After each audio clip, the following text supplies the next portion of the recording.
আসসালামু আলাইকুম everyone, welcome to learn with Zahidul.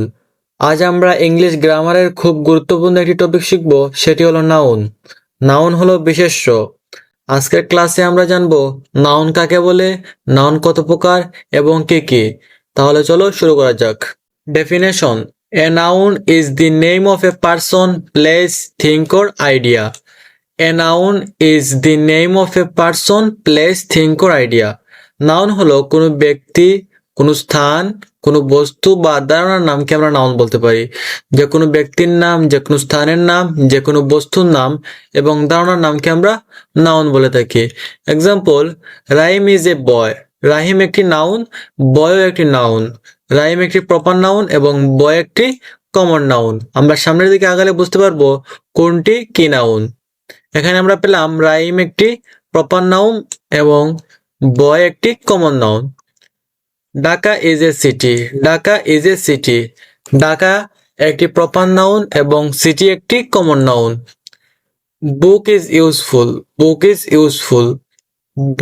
বইটি একটি নাম। বুকটি একটি নাম, এটা একটি নাউন। Kinds of noun. নাউনের প্রকারভেদ। নাউন 5 প্রকার: proper noun, common noun, collective noun, material noun, abstract noun. Noun 5 প্রকার: proper noun, common noun, collective noun, material noun, abstract noun. তাহলে শুরু করি আমরা প্রপার নাউন দিয়ে। Proper noun. Proper noun. Proper noun হচ্ছে নামবাচক বিশেষ্য। প্রপার নাউন হচ্ছে নামবাচক বিশেষ্য। নির্দিষ্ট কোনো ব্যক্তি, নির্দিষ্ট কোনো স্থান বা বস্তুর নামকে আমরা প্রপার নাউন বলি। নির্দিষ্ট কোনো ব্যক্তি, নির্দিষ্ট কোনো স্থান, নির্দিষ্ট কোনো বস্তুর নামকে আমরা প্রপার নাউন বলি। Example: Rahim is a good boy. Rahim is a good boy. Rahim একটি প্রপার নাউন। গুড, গুড একটি অ্যাডজেক্টিভ এবং বয় একটি নাউন, বাট বয়টা হলো একটি কমন নাউন। বয়টা হলো একটি common noun. Rahim is a good boy, এখানে প্রপার নাউন একটি রয়েছে, সেটি হলো Rahim. Dhaka is the capital of Bangladesh. Dhaka একটি প্রপার নাউন, বাংলাদেশ একটি proper noun. Dhaka is the capital of Bangladesh, এর নাউন রয়েছে, ঢাকা একটি proper noun. The Padma is a river. Padma একটি প্রপার নাউন। রিভারও একটি নাউন, বাট এটি হলো একটি কমন নাউন। রিভার একটি নাউন, বাট এটি কমন নাউন, কিন্তু প্রপার নাউন এই সেন্টেন্সের মধ্যে রয়েছে একটি, সেটি হলো পদ্মা। তো আমরা প্রপার নাউনটা আশা করি বুঝতে পেরেছি। প্রপার নাউন হলো নির্দিষ্ট কোনো ব্যক্তি, নির্দিষ্ট কোনো স্থান বা বস্তুর নামকে আমরা প্রপার নাউন বলে থাকি। তাহলে চলো কমন নাউন শুরু করি। কমন নাউন: জাতিবাচক বিশেষ্য। জাতিবাচক বিশেষ্য কমন নাউন। একই জাতীয় ব্যক্তি বা বস্তুর সাধারণ নামকে আমরা কমন নাউন বলে থাকি। একই জাতীয় ব্যক্তি বা বস্তুর সাধারণ নামকে আমরা কমন নাউন বলে থাকি। এক্সাম্পল: বয়, সিটি, রিভার। আমরা ঢাকাকে শহর বলে থাকি। রহিম, রহিম একজন ছেলে, তাকে আমরা ছেলে বলে থাকি। পদ্মা, পদ্মা একটি নদী। পদ্মা নদীকে আমরা সাধারণত নদী বলে থাকি, নাম অনেক সময় নাও বলে থাকি। ছেলে, আমরা রহিমকে নাম ধরে না ডেকে ছেলেও বলতে পারি। রহিমের আরেকটি নাম, সাধারণ নাম রয়েছে, সেটি হলো ছেলে। ঢাকা, ঢাকার আরেকটি সাধারণ নাম রয়েছে, সেটা হলো শহর। পদ্মা নদী, পদ্মা নদীর একটি সাধারণ নাম রয়েছে, শুধু নদী। তাহলে আমরা একই জাতীয় ব্যক্তি বা বস্তুর সাধারণ নামকে আমরা কমন নাউন বলে থাকি। যেমন বয়, সিটি, রিভার, এগুলি হলো common noun. Sentence: he is a boy. He is a boy, বয়টা হলো একটি common noun. This is a city, শহর, এই সিটিটা হলো একটি কমন নাউন। আশা করি আমরা কমন নাউনটি বুঝতে পেরেছি। একই জাতীয় ব্যক্তি বা বস্তুর সাধারণ নামকে আমরা কমন নাউন বলে থাকি। তাহলে চলো শুরু করি কালেকটিভ নাউন। কালেকটিভ নাউন: সমষ্টিবাচক বিশেষ্য। দল বা সমষ্টি বোঝায় কালেকটিভ নাউন। দল বা সমষ্টি বোঝায় কালেকটিভ নাউন। এক্সাম্পলস: টিম, দল। ক্লাস, শ্রেণী।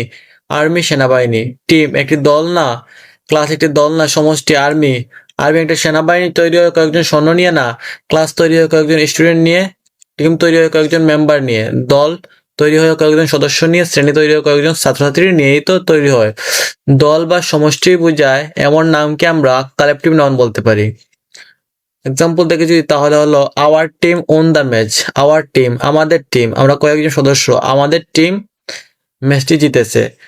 আমাদের team, our team won the match. Team, এই টিমটার যে নামটা রয়েছে সেটা হলো একটি কালেকটিভ নাউন। দল বা সমষ্টি বোঝায় সেই নামকে আমরা কালেকটিভ নাউন বলতে পারি। আশা করি কালেকটিভ নাউন বুঝতে পেরেছি। শুরু করি ম্যাটেরিয়াল নাউন। বস্তুবাচক বিশেষ্য। বস্তুবাচক বিশেষ্য উপাদান বা পদার্থের নামকে আমরা ম্যাটেরিয়াল নাউন বলতে পারি। উপাদান বা পদার্থের নাম, যে কোনো উপাদান বা পদার্থের নামকে আমরা ম্যাটেরিয়াল নাউন বলতে পারি। সেটা হলো বস্তুবাচক বিশেষ্য। গোল্ড, ওয়াটার, আয়রন এগুলো হলো ম্যাটেরিয়াল নাউনের উদাহরণ। গোল্ড, ওয়াটার, আয়রন উপাদান বা পদার্থকে আমরা ম্যাটেরিয়াল নাউন বলতে পারি। যেমন গোল্ড ইজ এক্সপেন্সিভ, এখানে ম্যাটেরিয়াল নাউন রয়েছে gold. Water is essential, water একটি ম্যাটেরিয়াল নাউন। ওয়াটার একটি নাউন, কিন্তু এটি একটি ম্যাটেরিয়াল নাউন। ম্যাটেরিয়াল নাউন কাকে বলে থাকে? উপাদান বা পদার্থের নামকে আমরা ম্যাটেরিয়াল নাউন বলে থাকি। উপাদান বা পদার্থের নামকে আমরা ম্যাটেরিয়াল নাউন বলে থাকি। আশা করি আমরা ম্যাটেরিয়াল নাউনটি বুঝতে পেরেছি। এবার আমরা শুরু করবো অ্যাবস্ট্রাক্ট নাউন। অ্যাবস্ট্রাক্ট নাউন, বাপবাচক বিশেষ্য। বাপবাচক বিশেষ্য অ্যাবস্ট্রাক্ট নাউন, যা দেখা যায় না কিন্তু অনুভব করা যায় তাকে আমরা অ্যাবস্ট্রাক্ট নাউন বলি। যেমন সততা, ভালোবাসা, সৌন্দর্য। সততাকে আমরা চোখে দেখতে পারি না, কিন্তু অনুভব করতে পারি। ভালোবাসাকে আমরা চোখে দেখতে পারি, কিন্তু না, আমরা অনুভব করতে পারি। সৌন্দর্যটাকে আমরা কি অনুভব করতে পারি না? অবশ্যই পারি, কিন্তু চোখে দেখতে পারি না সৌন্দর্য। হনেস্ট, লাভ, বিউটি এগুলো হলো অ্যাবস্ট্রাক্ট নাউনের উদাহরণ। Honest is the best policy, সততাই সর্বোত্তম নীতি। সততাই সর্বোত্তম নীতি। হনেস্টটা হলো একটি অ্যাবস্ট্রাক্ট নাউন।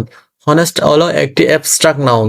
আশা করি আমরা অ্যাবস্ট্রাক্ট নাউনটি বুঝতে পেরেছি। যা দেখা যায় না, শুধু অনুভব করা যায়, সেই সকল নামকে আমরা অ্যাবস্ট্রাক্ট নাউন বলতে পারি। হাউ টু আইডেন্টিফাই নাউন, আমরা এখন একটু আইডেন্টিফাই করব যে আমরা নাউন চিনতে পারলাম কি না। যে শব্দ, ব্যক্তি, স্থান, বস্তু বা ধারণার নাম সেটি হলো নাউন। যে শব্দ, ব্যক্তি, স্থান, বস্তু বা ধারণার নাম, যে শব্দ, ব্যক্তি, স্থান বা বস্তুর ধারণার নাম সেটি হলো নাউন। এক্সাম্পল, রাইম একটি নাম, সেটি একটি নাউন। স্কুল একটি নাম, সেটি একটি নাউন। বুক একটি নাম, সেটিও একটি নাউন। হনেস্ট একটি নাম, সেটিও একটি নাউন। কিন্তু কোনটা কি নাউন সেটা আমরা অলরেডি বুঝে ফেলেছি। আশা করি সবাই বুঝতে পারছো, কমেন্ট বক্সে বলে যাবা। চলো আমরা একটু এক্সারসাইজ করে নেই। Identify the nouns. Karim goes to school, Karim and school দুটি নাউন। The cat drinks milk, cat একটি নাউন, মিল্ক একটি উপাদান, সেটি ম্যাটেরিয়াল নাউন। ক্যাট একটি প্রপার নাউন, কারিম একটি প্রপার নাউন, স্কুল একটি proper noun. Honest is a great, honest হলো একটি অনুভব করা যাচ্ছে। হনেস্ট হলো সততা। আমরা যা চোখে দেখতে পাই না কিন্তু অনুভব করতে পারি তা হলো অ্যাবস্ট্রাক্ট নাউন। চলো আর একটু এক্সারসাইজ করি আমরা। Dhaka is a dash, Dhaka is a city, Dhaka is a city একটি কমন নাউন এখানে সাথে পারি আমরা। Dhaka is a city, Dhaka is a city. Gold is expensive, gold is expensive. এই যে গোল্ড রয়েছে এটা একটি ম্যাটেরিয়াল নাউন। গোল্ড একটি পদার্থ না, সেটা একটি material noun. Gold is expensive, আমরা লিখতে পারি gold is expensive, gold is expensive. Team is a, team is a good, team is a good. টিমটা, এই টিমটা হলো একটি কালেকটিভ নাউন। এই টিমটা হলো একটি কালেকটিভ নাউন। আমরা জানি সমষ্টিবাচক কোন নামকে আমরা কালেকটিভ নাউন বলতে পারি। দল বা সমষ্টিবাচক নামকে আমরা কালেকটিভ নাউন বলতে পারি। আজকে আমরা শিখলাম নাউন। নাউন হলো 5 প্রকার: proper noun, common noun, collective noun, material noun, abstract noun. কিছু হোমওয়ার্ক রয়েছে, তোমরা কমেন্টে বলে যাবে যে বাংলাদেশ কি নাউন, ওয়াটার কি নাউন, হনেস্ট কি নাউন, আর্মি কি নাউন। এই চারটাই নাউন, কিন্তু কোনটা কি নাউন তোমরা কমেন্ট বক্সে বলে যাবা। আজ আমরা নাউন সম্পূর্ণ শিখলাম। পরের ক্লাসে আমরা প্রোনাউন শিখবো। যদি ক্লাসটি ভালো লাগে তাহলে লাইক, শেয়ার এন্ড সাবস্ক্রাইব করো। লানুজ জাহিদুল। Thank you everyone.